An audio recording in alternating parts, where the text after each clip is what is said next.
노스로 만들어진 황소의 안으로 죄인이 들어간다. 언제까지 이렇게 살아가야 할까?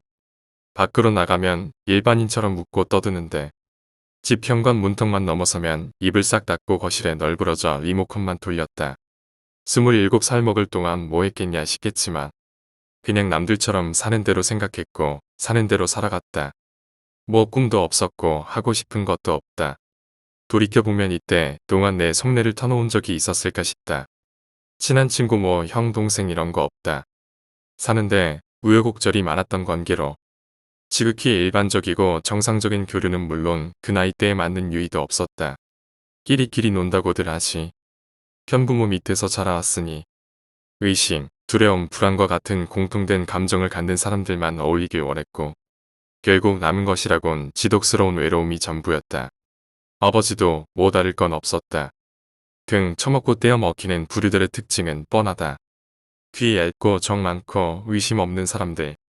90년대 초 학교에서 돌아왔을 때 집안 곳곳이 붉은 딱지들로 물든 이유는 아마 그런 성격을 타고난 아버지의 운명이 아니었을까 싶다. 대체 나를 낳아준 분께서 왜 집을 나갔고 언제부터 집을 나갔는지에 대한 궁금증은 집안 구석구석 깨끗하게 지워지지 못한 작은 종이들로 귀결했고 그런 과거를 매일 마주할 때면 궁금증은 쉽게도 해결됐다. 그래서 굳이 물어볼 필요도 궁금해할 필요도 없었다. 엽자지만 보면 참 불쌍한 인생을 보냈겠구나 싶겠지만 그래도 살만은 했다. 반쪽짜리 부모지만 그래도 내겐 부모라는 언덕이 있었다. 한창 사춘기 무렵에 그 이전 기억들을 되돌려보다 문득 너무 유치하지 않았었나 라고 생각되던 부분들이 나이를 먹어감에 따라 발맞춰 성장해왔음을 뒤늦게 깨달았다. 비벼줄 언덕은 내 나이에 맞게 고개를 숙여줄 줄 아는 사람이었다. 비빌 것. 저우간 나한테도 남들처럼 비빌 언덕은 있었다. 근데 그런 친구 같던 언덕이 무너졌다. 야간에 상하차 알바를 하는데 윙윙 전화가 끊이질 않아서 받아놓곤 숨이 턱 막혀버렸다. 그리고 겁이 났다. 분명 당장 뛰쳐나가야 되는데도 땅에 발이 붙어버린 것처럼 움직이지 않았다. 너무 무서웠다. 반쯤 정신이 나간 상태로 급하게 일하던 형에게 문자를 남기고 그 길로 택시를 잡아 병원으로 향했다. 꼭 무성 영화의 한 장면처럼 사람들이 왔다 갔다 하는 응급실 내부를 보며 왠지 모를 안도감이 들 무렵 자동문이 열린 그 속에서 터져나오는 사람들의 괴성소리에 현실로 되돌아왔다. 다리가 잘린 사람, 화상을 입은 사람, 갓난 아이를 안고 발을 동동 구르는 사람까지 그 혼잡한 공간 속 가장 구석진 곳에서 익숙한 발바닥이 눈에 들어왔다. 호흡기를 입에 씌운 채 언덕은 속절없이 조용했다. 그저 뚜뚜거리는 기계음만 간간히 들려왔다. 그리고 곧 휴대폰이 울렸다. 안녕하세요. 조경모 씨 아드님 되시죠? 저는 X경찰서 교통과 박경사입니다. 뺑소니범이 자수했습니다. 지금 힘드시겠지만 잠깐 서에서 뵐 수 있을까요? 숨이 막혔다. 갈게요. 서에 들어서니 아까 전화를 걸었던 형사가 고개를 숙였다. 그리고 그 뒤쪽에 앉아있는 집단이 눈에 들어왔다. 거구가 앉으면 단박에 내려앉을 것 같은 잔상처 가득한 의자 위로 갈색 코트를 입고 있는 남자가 있었다. 옆으로는 꽃 같은 양복점에서 맞춰놓은 듯한 서너 명의 사람들이 앉아 있었는데 대충 돌아가는 상황만 봐도 알 듯했다. 놈의 몸이 돌아가고 얼굴이 눈에 담긴다. 눈매가 더럽다. 그 더러운 눈매만큼이나 눈썹도 짙고 얼굴도 날카로웠다. 온갖 부정적인 단어를 다 갖다 붙여도 될 것 같은 얼굴과 표정이었다. 그리고 별일 아니란 듯 가볍게 웃으며 형사들을 향해 말을 건네는 검정 양복 무리들을 보며 몸이 뜨거워졌다. 아까도 말씀드렸지만 다 인정한다니까요. 죄값 받습니다. 자수하러 온 마당에 무슨. 그리고 그쪽이 사고 당하신 분 맞죠? 분명 내가 갑이고 내려다보고 있는데 왜 반대일까? 예. 근데요. 죄송하게 됐습니다. 뭐라 드릴 말씀이 없네요. 뭐가요?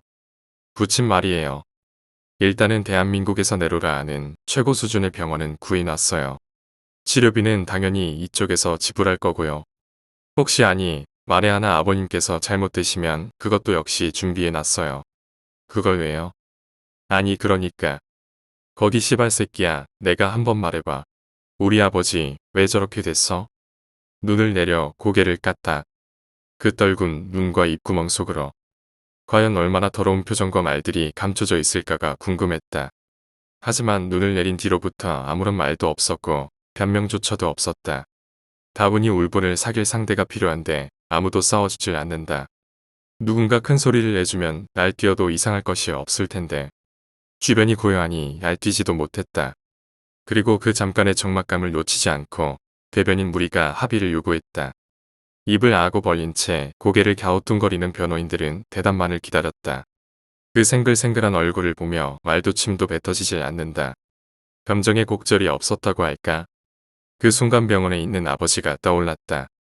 그 속에서 힘겹게 살아보겠다고 숨을 들이마시고 내뱉던 언덕을 떠올랐다. 철없이 굴 때가 아니란 겉쯤은 알고 있었다. 그래서 고개를 끄덕였다. 시간은 멈추지 않고 흐른다. 그리고 공판이 열렸다. 돈지랄 감투를 몸에 덧대고 초범의 심신미약. 뭐 그딴 잡것들이 더 둘둘 되어진 끝에 300만 원이라는 형벌을 토해내는 기염을 선보인다. 돈이면 참 사람 병신 만들기도 쉬운 세상이다. 난 돈이 없었다.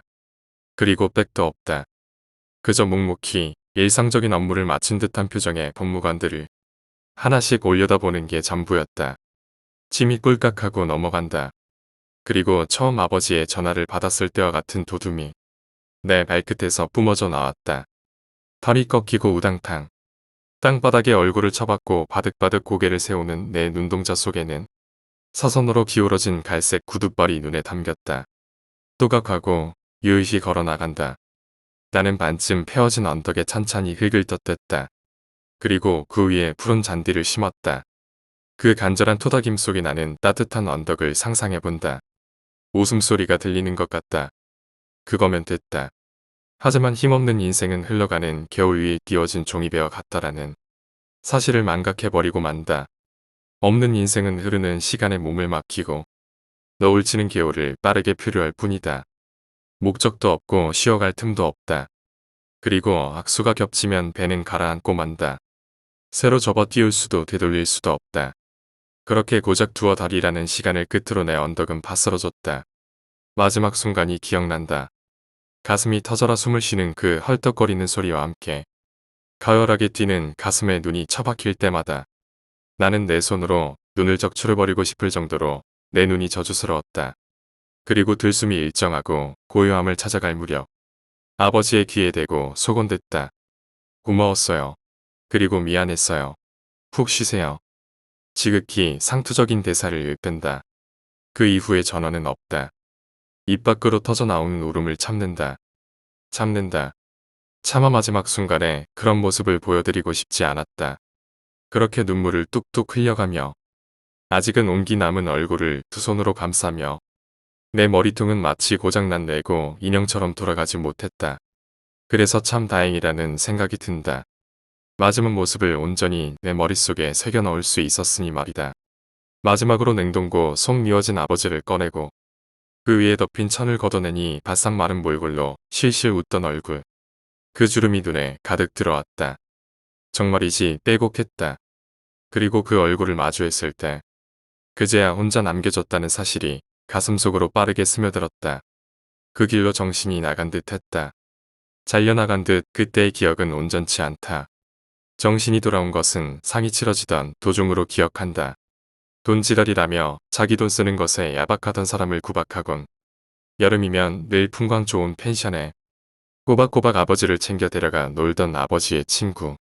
그 슬픈 눈동자와 마주했을 때로 기억한다. 아저씨는 눈을 찡그렸고 나 역시도 찡그러진 눈동자 밑으로 눈물을 흘렸다. 그리고 새벽. 그저 향냄새만이 가득한 그곳에 통장 하나. 선명히 적힌 9자리 숫자를 내려다보며 웃었다.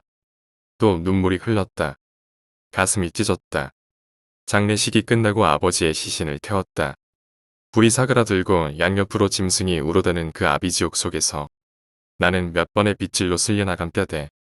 그것이 작은 상자에 담겨 내 품에 들어왔을 때만 해도 왠지 집에 들어가면 아버지가 계실 것만 같은 기분이 들었다. 캄캄한 거실 한편에 조각조각 떨어져 나간 인조가죽 소파에 내 비빌 언덕이 앉아있던 기억을 떠올리고 따라했다. TV 앞에 앉아 채널을 돌리고 베란다에 나가서 담배를 태우기도 이른 아침. 일어나 밥상을 차리기도. 생전 마트라곤 가본 적 없는 내가 시장 반찬을 둘러보고 맛을 보고 서투른 칼질에 찌개를 끓여 공손하게 식탁 위에 올려놓기도 했다. 이런 기분이었을까? 이런 수고스러움이었을까? 차려진 반찬이며 찌개가 다 좋았다. 전부 내가 좋아하는 음식들이었다. 그날 이후로 일어나는 시간, 잠드는 시간은 내게 의미로 와닿지 못했다. 그 전보다도 더했다. 난 죽어 있었다. 식탁 위에 차려놓은 것들은 곰팡이에 말라비틀어졌고 아무 생각 없이 멍하게 하루를 보내면 뱃속이 그렇겠다. 그런 말라비틀어진 빵 조가리를 아가리에 쳐넣으며 옛 기억을 곱씹었다. 남들처럼 계절이면 어딜 놀러갔다. 어설펐어도 좋은 기억들이다. 편부라 엄마 없다고 기죽을까봐 운동회면 꼬박꼬박 보러 왔고 군대 있을 때도 찾아와 없는 처지에 이것저것 참 많이도 사왔다. 너도 담배를 태울 줄 아냐며 담배를 물려주곤 깔깔 웃던 얼굴. 목소리 눈동자. 그 자잘한 주름 속 초라한 행색이 되어버린 그것이 사무치게 그리웠다. 씹어대던 빵 조각이 넘어가지도 도로 나오지도 않고 끄끄댔다. 시작점이 달랐다는 이유만으로 받은 사랑을 외면하고 무심했던 그런 못돼 처먹은 생각들과 행동들이 갈기갈기 찢어지는 심장 앞에 되돌릴 수 없는 그리운 추억들을 내 앞에 토해놓았다. 아버지가 보고 싶었다. 손때 가득한 손가락 투박한 손향기. 그 주름진 이마와 눈동자가 너무나 보고 싶었다. 나는 죽었다고 생각했는데 시간은 아니었던 듯했다. 꿈들임에 끼니를 찾았고 살아는 있었으니 산 사람은 살게 되더라. 나는 병원을 찾았다. 내 몸이 아닌 아버지와의 그리움에 대한 매듭을 짚고 싶었다. 텅텅 빈 머리통으로 찾아간 그곳에서 나는 그 사람들을 찾지 못했다. 병원을 착각한 것이 아니었다. 담당이와 간호사들 그리고 담당이 옆에 서버하던 인턴까지. 그들은 그곳에 없었다. 그리고 프런트에 있던 30살쯤 돼 보이는 간호사가 넉나간 내 얼굴 앞으로 걸어왔다. 날 기억하는 듯 했다. 안녕하세요. 잘 지내셨어요? 그때 너무 많이 우셔서 저 혹시 기억나세요? 네, 안녕하세요. 몸 많이 상하셨네요. 괜찮으세요? 괜찮아질 거예요. 근데 여긴 무슨 일로? 아버지, 돌봐주시던 분들 인사드리러 찾아왔어요. 그분들 좀 만나뵐 수 있을까요? 그분들 지금 여기 없어요. 아마 4월 초로 알고 있는데 보호자분 마지막으로 계시던 그 주말이었던가. 그때 그 담당 교수님은 이직하셨고 그 밑에 있던 인턴은 집으로 내려갔다는 말이 있었어요. 무슨 사정이 있다고 그랬는데 아무튼 그쪽 병실 담당하던 간호사들도 싹 다 관뒀고요. 지금 여기에 계신 분들은 없다고 보시면 될 거예요. 어쩌죠? 묘했다. 그냥 알 수 없는 망상이 피어올랐다. 큰 수술을 잘 치르고 두어 달간 지극히 정상인 사람이 하루아침에 심장마비에 호흡곤란으로 사망했다. 그리고 그 주변 사람들은 자취를 감췄다. 왜? 나는 이 불길한 망상을 기어낼 해명이 필요했다. 나는 곧바로 이직한 담당 교수를 찾아갔다. 하지만 거절당하고 말았다.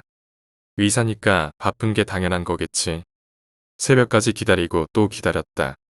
잠깐 짧은 얘기만 하면 된다고 말했다. 하지만 교수 대신 경호원들과 경찰이 날 막아세우고 날 병원 밖으로 밀어냈다. 밥도 먹지 못해서 힘이 없었다. 말도 나오지 않았고 나는 너무 무기력했다. 나는 분명 해명이 필요했다. 다음날 다시 병원을 찾아갔지만 또 쫓겨났다. 나는 급하게 이상한 말을 내뱉던 간호사를 찾아가 인턴의 고향집 주소를 얻어냈다. 그리고 또 반나절 그곳에서 인턴의 모습을 볼 수 없었다. 답답함에 가슴이 욱죄었다. 누구라도 나한테 아무 일도 없으니까 그냥 헛수고하지 말라고 했으면 싶었다. 제발 그렇게 말해주길 바랬다. 하지만 급하게 어디로 떠난 듯해 식지도 않은 먼지들이 가득한 단층 주택집 앞에서 나는 아무런 표정도 짓지 못했다. 심장만 미친 듯이 뛰었다. 침착하자 침착하자 계속 그렇게 말했던 것 같다.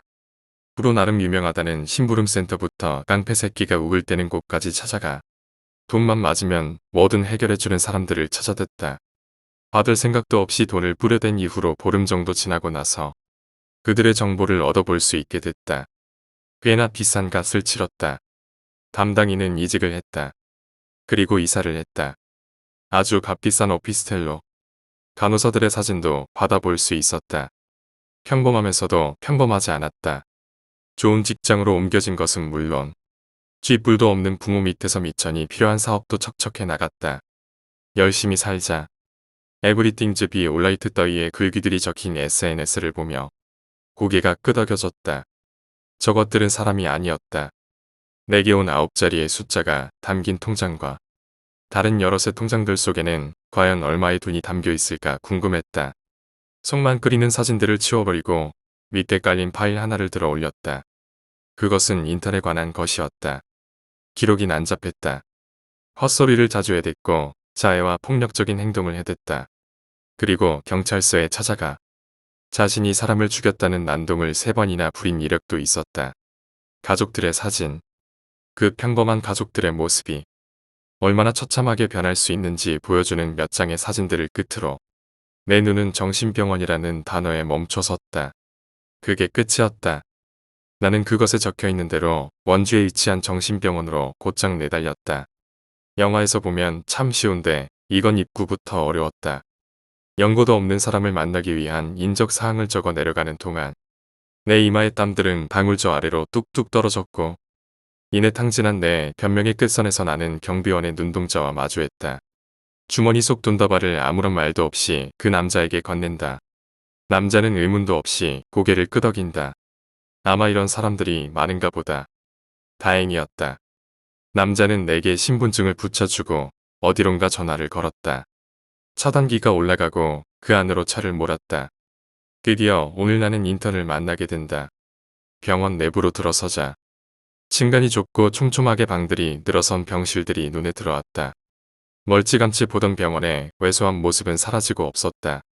냄새만으로도 느껴지는 사람들의 수만 어림잡아 한 층당 수십여 명 정도로 느껴졌다.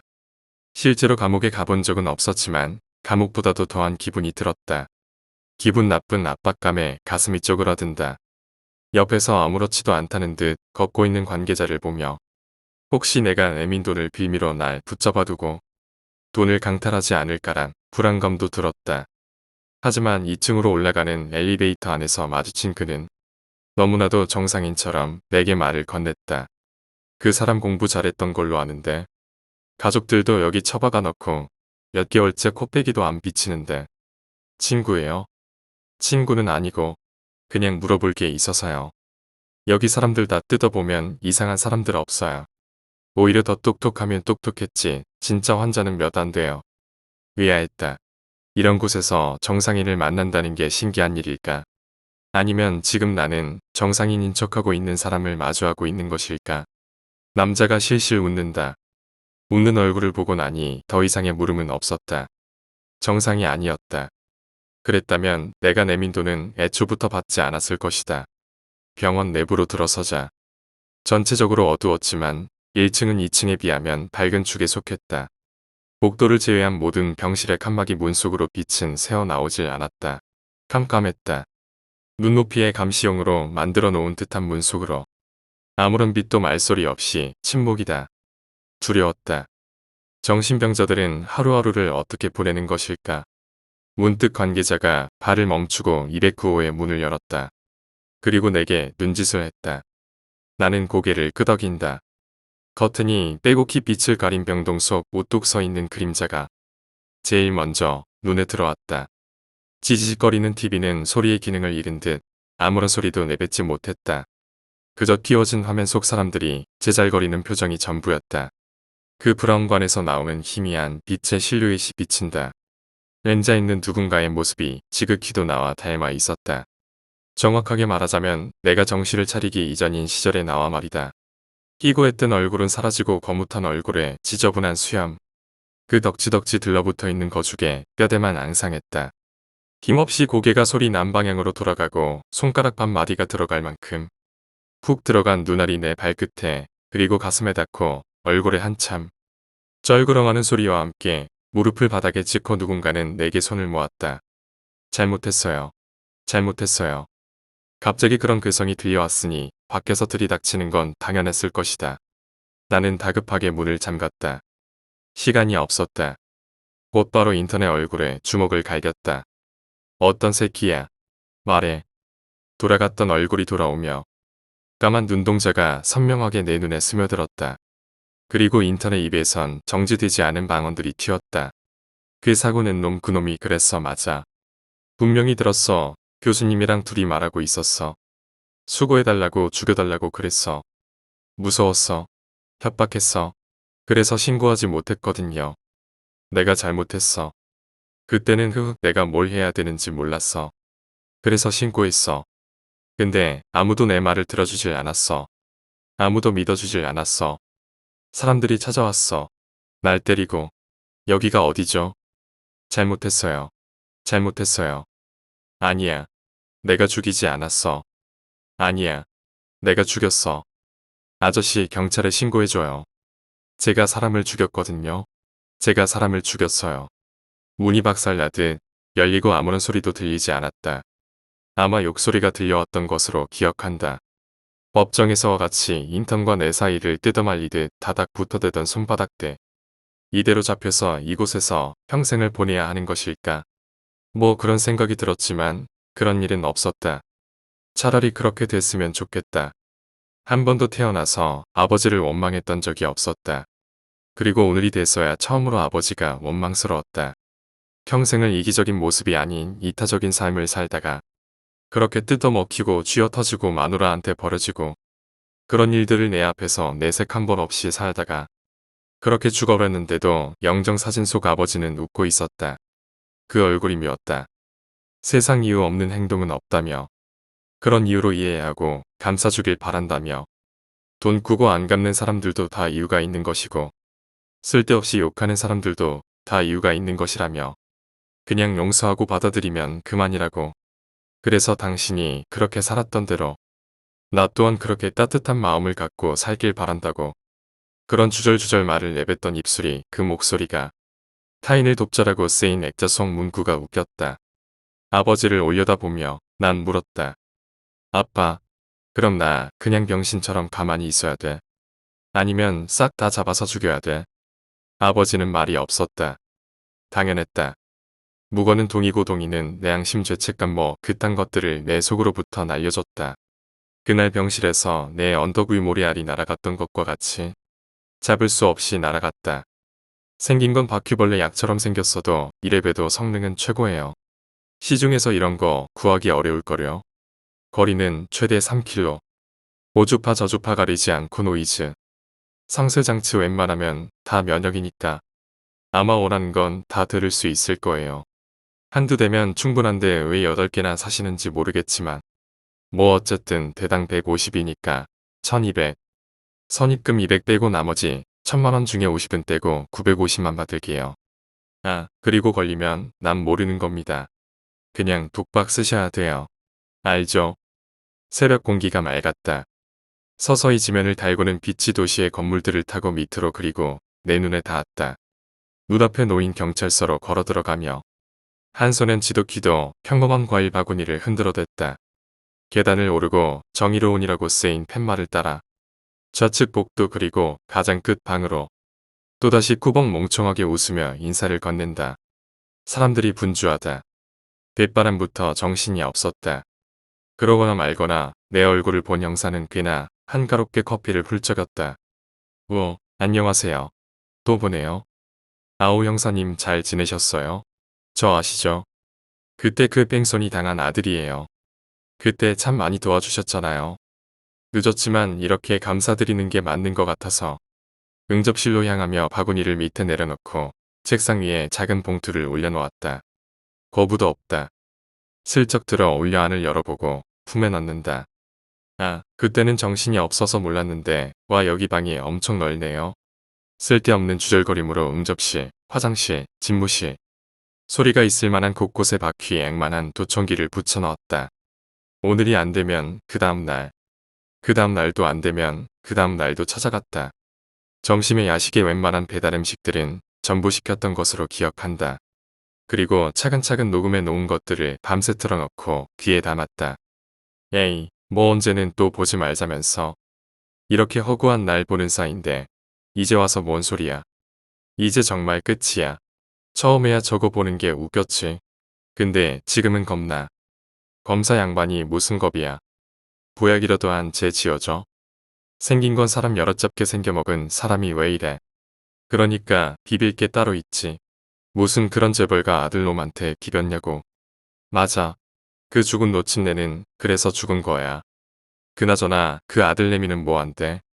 그거는 버젓이 사람 죽여놓고 참 잘 지내. 저번에 그쪽 회장이 불러서 갔는데 그 새끼는 또 밖에서 여자 끼고 아주 신났더라고. 그것도 지 아비가 부른 자리에서 말이야.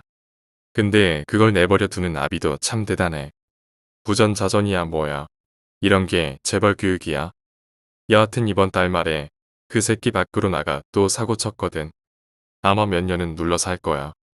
내가 그것도 덮는다고 개고생했는데 아마 그 회장도 있는 털 없는 털 다 빠졌을 거야. 아비나 자식이나 아무튼 정상은 아냐. 그러는 당신이나 나나 정상이고 우린 그 사람들 욕하면 안 돼. 그리고 통 크게 챙겨준 회장님한텐 그러면 안 돼. 나 있잖아. 진짜 핀트 없이 인생 롱런하는 게 목표거든. 그냥 대충 밥벌이 하면서 살고 싶다 이 말이야. 그러니까 형사님도 손절해. 좀 휘달리면 어때? 이딴 걸레질 하는 것보다야 낫지. 저 병신이 실실 웃을 때마다 아주 소름이 끼쳐. 그 늙은 놈 떠올라서. 그러니까 왜 그런 놈을 건드려서 이 꼴이야. 이게 나이를 처먹었으면 눈치라도 있었어야지. 왜 그 나이 처음 먹고도 세상을 모르느냐고.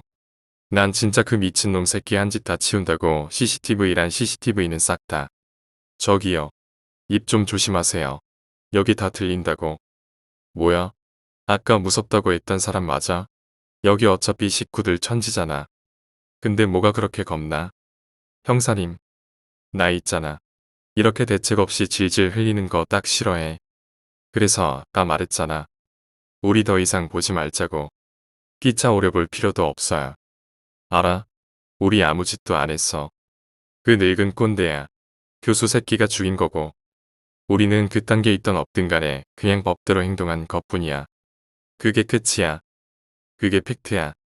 그러니까 일일이 그딴 일 머릿속에 박아둘 필요도 없고 질질 흘려댈 필요도 없다고요. 야박하네. 좋아. 우리 보지 맙시다. 근데요. 난 이 집 노래에서 냄새 참 잘 맡거든. 우리 또 볼 거예요. 아니 볼 거야. 100%. 그러니까 괜히 그때 만나서 얼굴 붉히지 말고 우리 좋게 좋게 끝냅시다. 방금은 제가 실수했죠. 사과할게요. 다시는 질질 흘리는 일 없도록 조심할게요. 됐죠? 우리 정의롭고 선량하신 김성태 검사님. 됐고 그만 갈랍니다. 잘 지내시고요. 나는 이제 당신 모르는 거야. 서운하는 뭐 어쨌든 저 새끼는 내가 알아서 닦을게요. 뭐 아무거나 엮어서 빵에 쳐놨던 고소를 하던 할 테니까. 다음번에 볼 때는 우리 제발 넉넉히 웃으면서 봅시다. 좀. 글쎄. 나는 이게 끝인 것 같은데. 늦은 밤. 익숙한 목소리와 또 다른 목소리의 대화를 듣고 머리가 어지러웠다. 아니길 바랬지만. 아니 대충은 알고 있었지만 직접 들어놓고 보니 망치로 머리를 맞은 것 같았다. 다른 엔딩을 바랐던가. 아니면 내 망상이 망상이길 바랐던 것일까. 속이 미식거렸다. 토할 것만 같았다. 정신을 차려야 한다. 이 사단을 만든 장본인은 곧 이 땅을 뜨게 된다.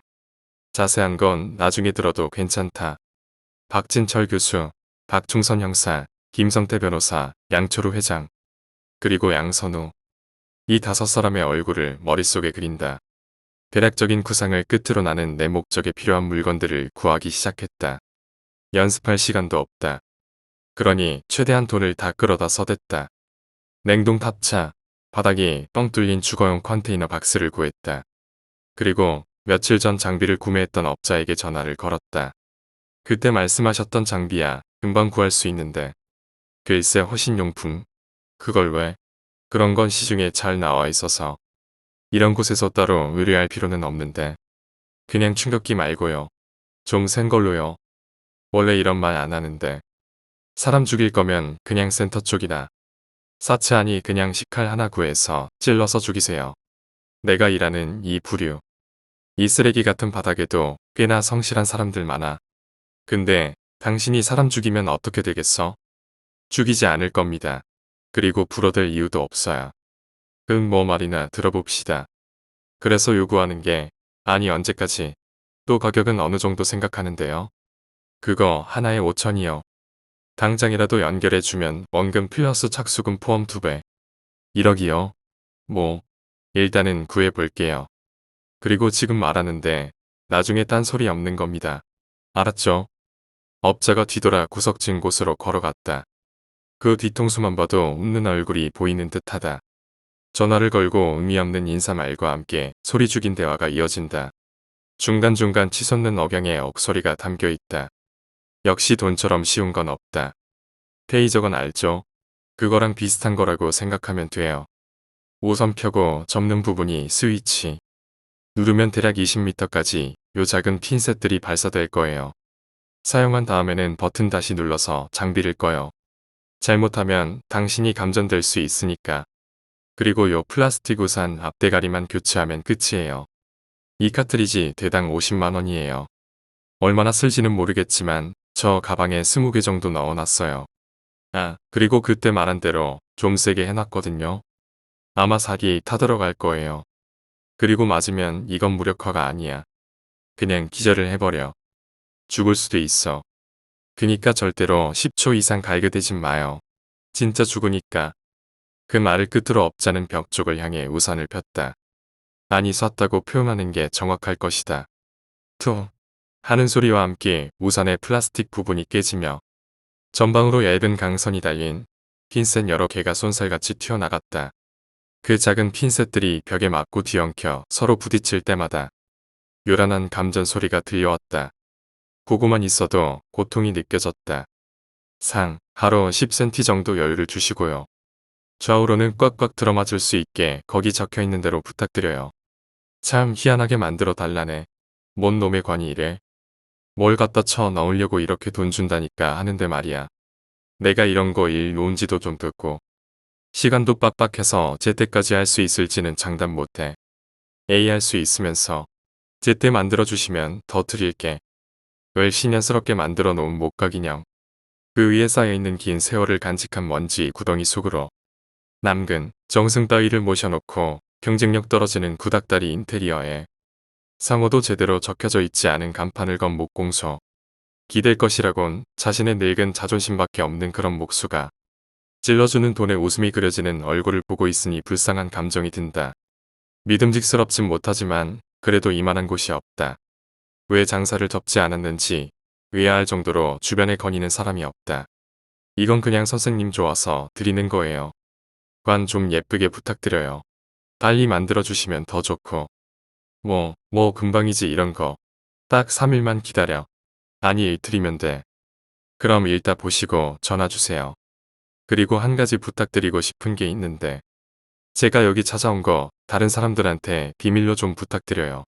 그건 왜? 개인적인 사정인데 밑에 삼촌들이랑 제가 사이가 별로거든요. 선산의 묘자리를 바꾸는데 딴주 걸면 제가 꽤 곤란해지는 처지라. 그럼 또 감사 표시는 당연히 드리고요. 부탁드려요. 나는 뭐 대단한 거라고. 그런 거야 뭐 걱정하지 마라. 돈을 쓰기 시작한 후로 쭉 느끼고 있었던 사실이지만 돈은 입장에 따라 극명하게 속성을 띈다.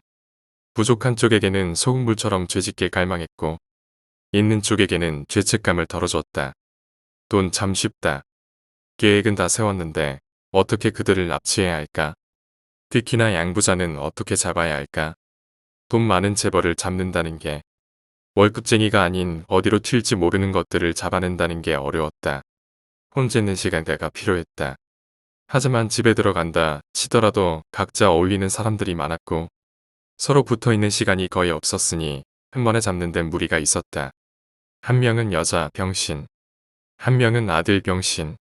멀리 클럽 입구에서 양선우가 걸어 나왔다. 그리고 기다렸다는 듯 값비싼 외제차가 멈춰 섰다.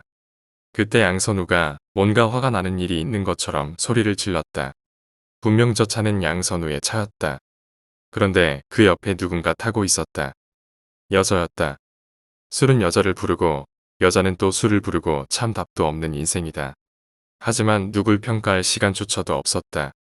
누가 됐든 곤란하다. 양선우 옆에 아무도 없어야 했다. 그때 화가 덜 풀렸는지 양선우가 골목 쪽으로 들어섰다.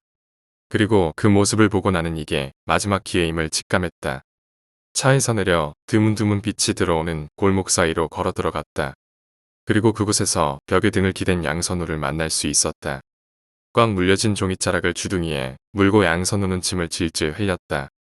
뻘인가? 야, 기분 족같게. 너 뭔데 야리냐? 날 못 알아본다.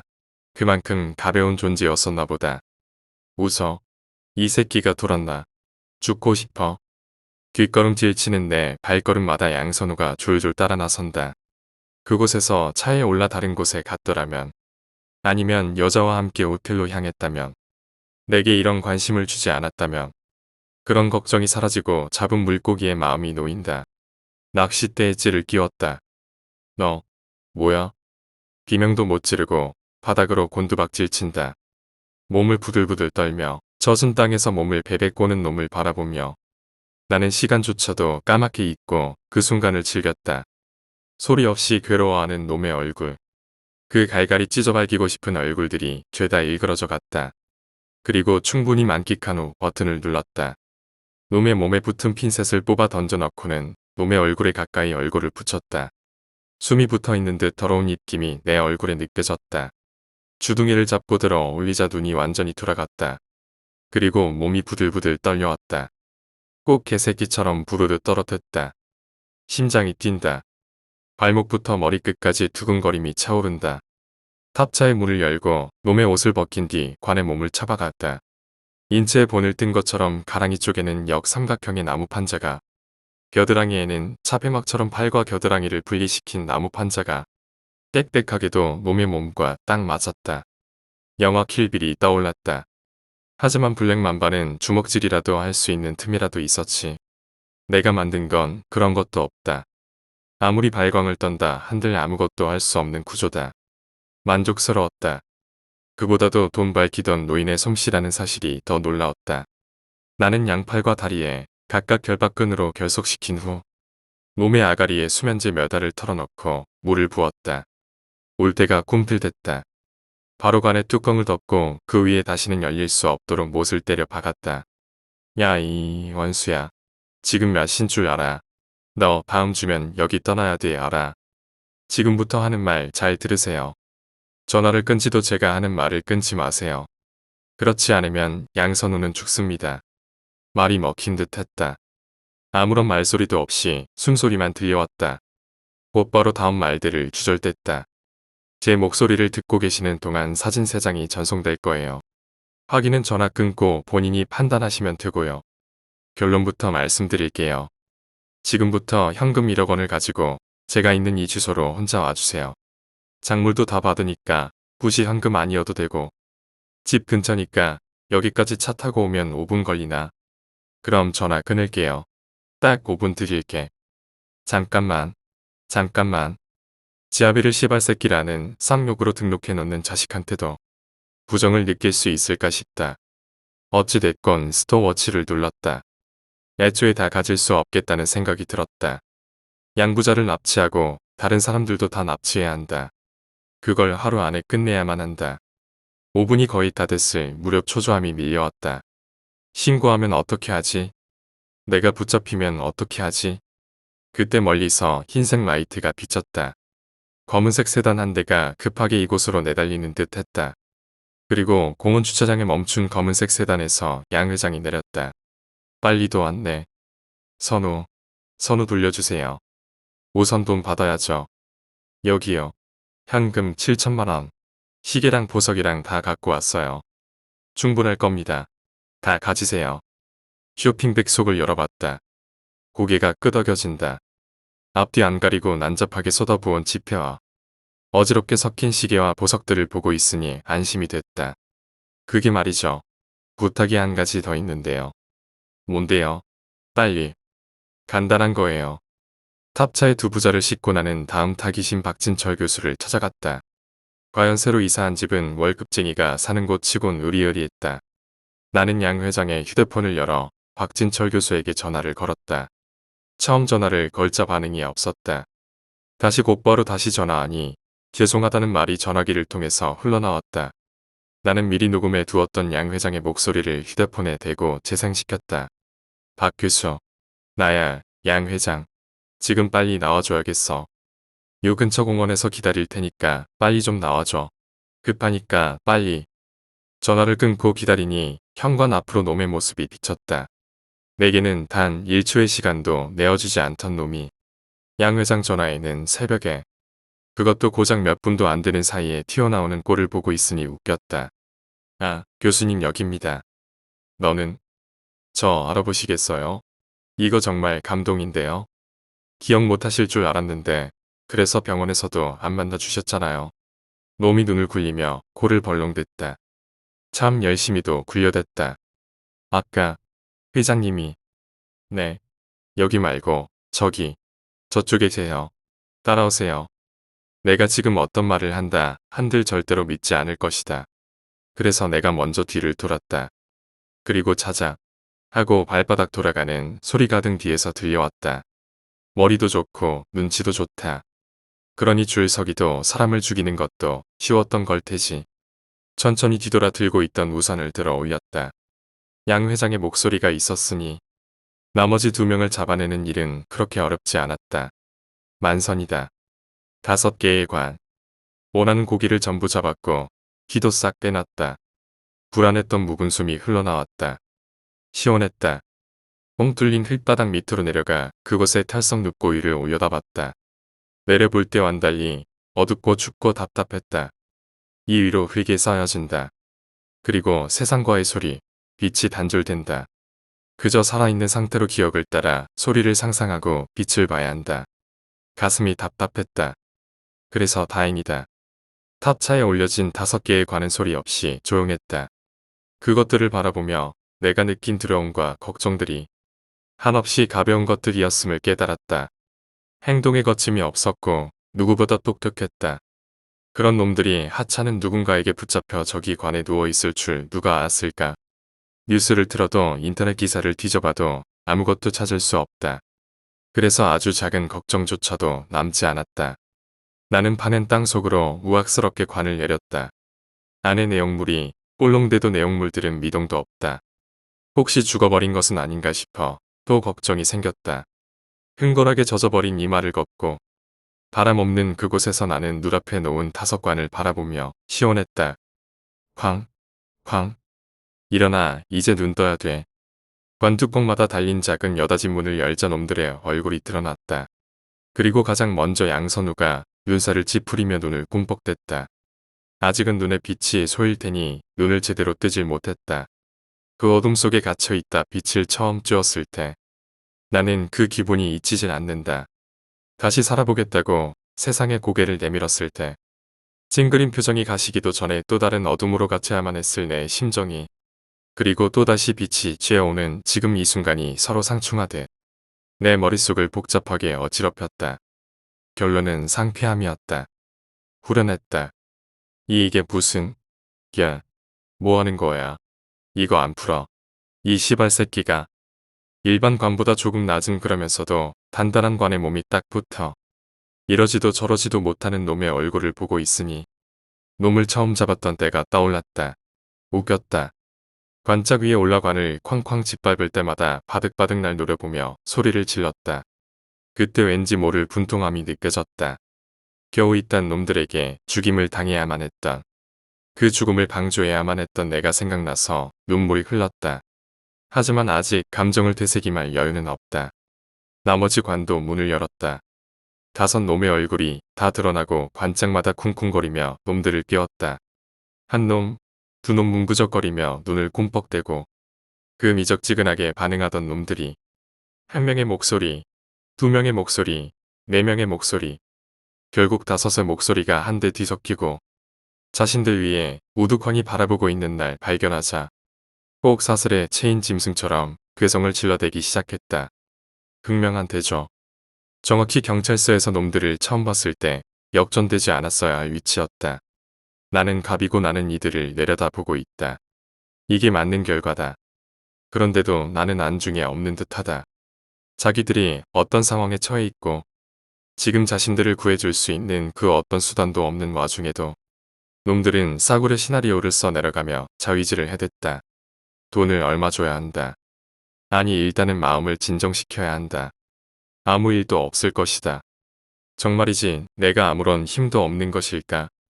이렇게 그들의 앞에 있음에도 없는 사람 취급을 당할 정도로 그때 모든 증거를 조작하고 없앴던 형사가 꼭 충성심을 과시하듯 관을 들썩댔다.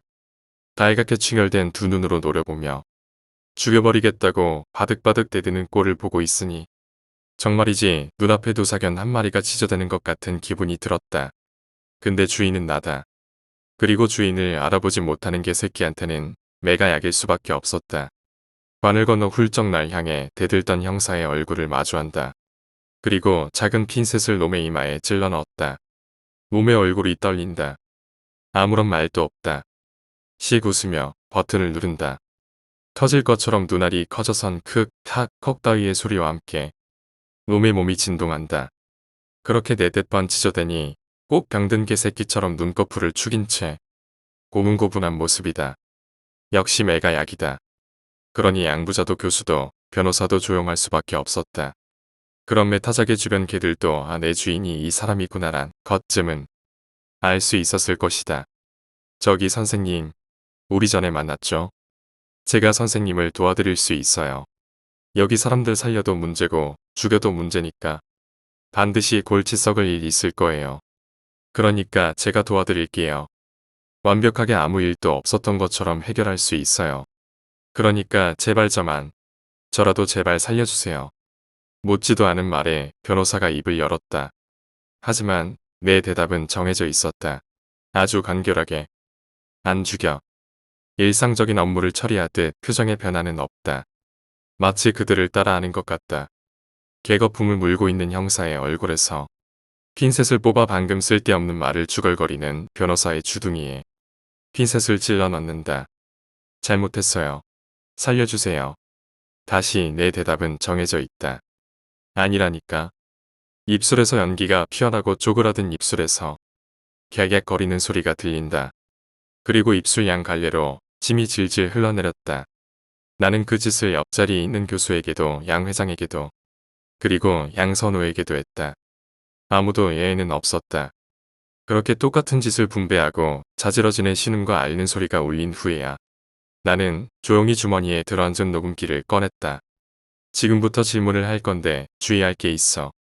밑도 끝도 없이 사과를 한다던가 말을 안 하던가 야부리를 탄다던가 구라를 치던가 뭔가 꼬롬하다던가 그러면 이 핀셋을 다시 너희들 면상에 처박힐 거야.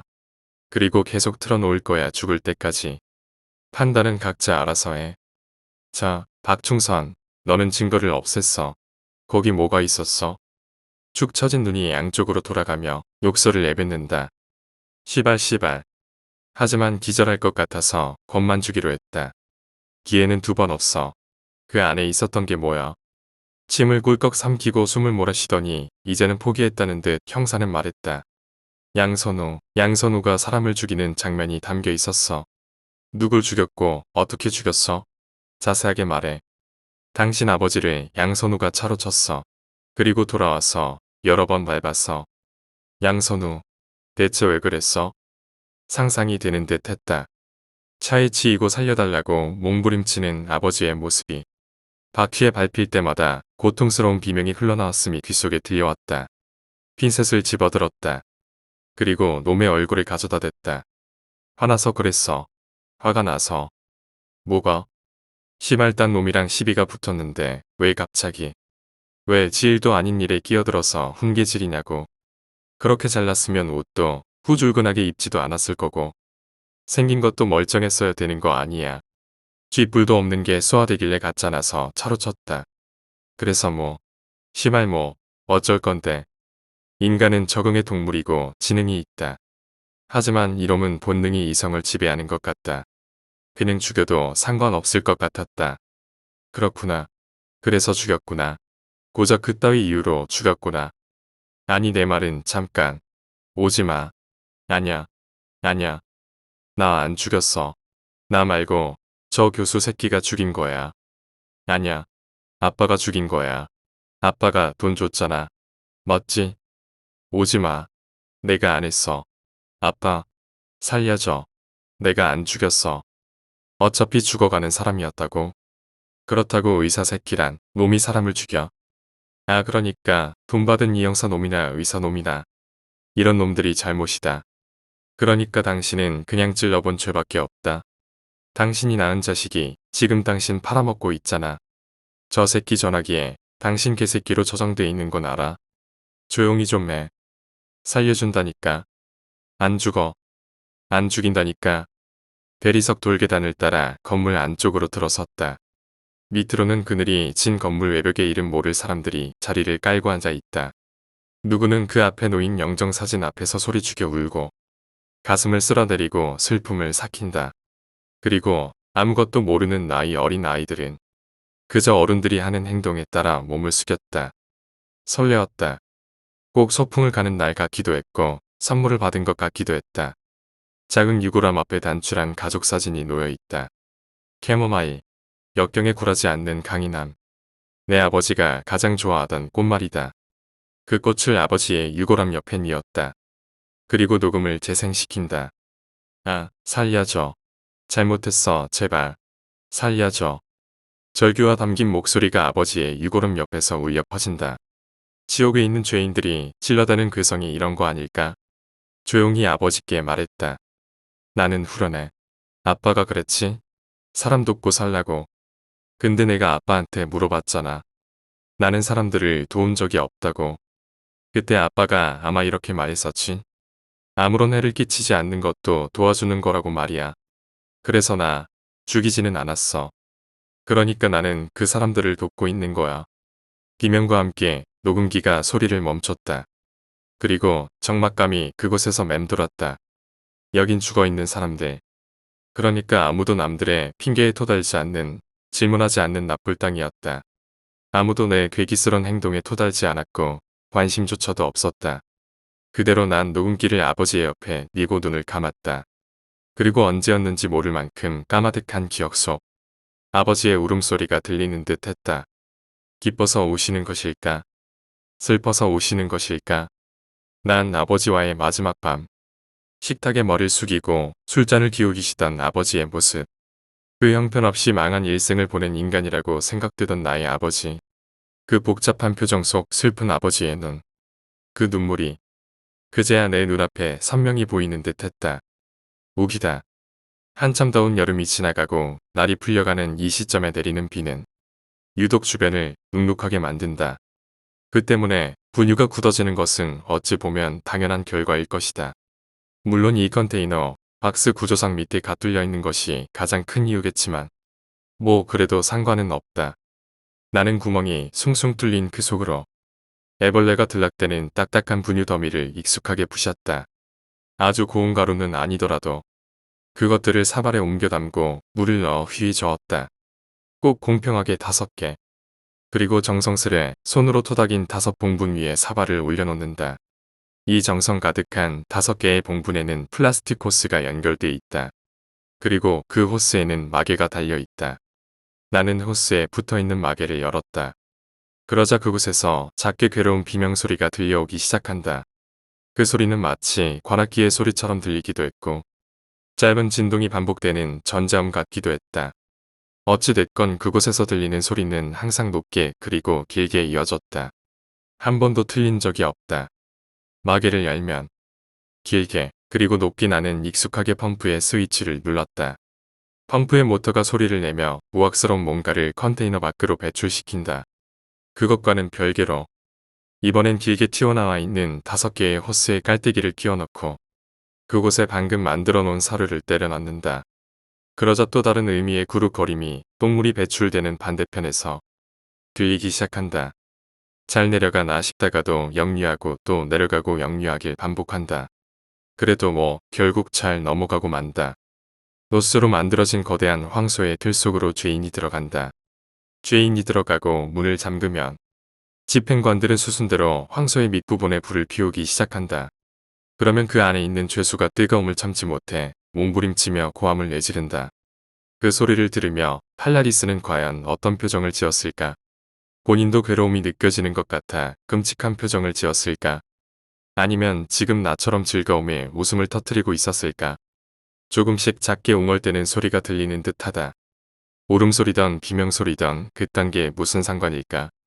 사람 안이 있다라면 나는 그걸로 충분하다.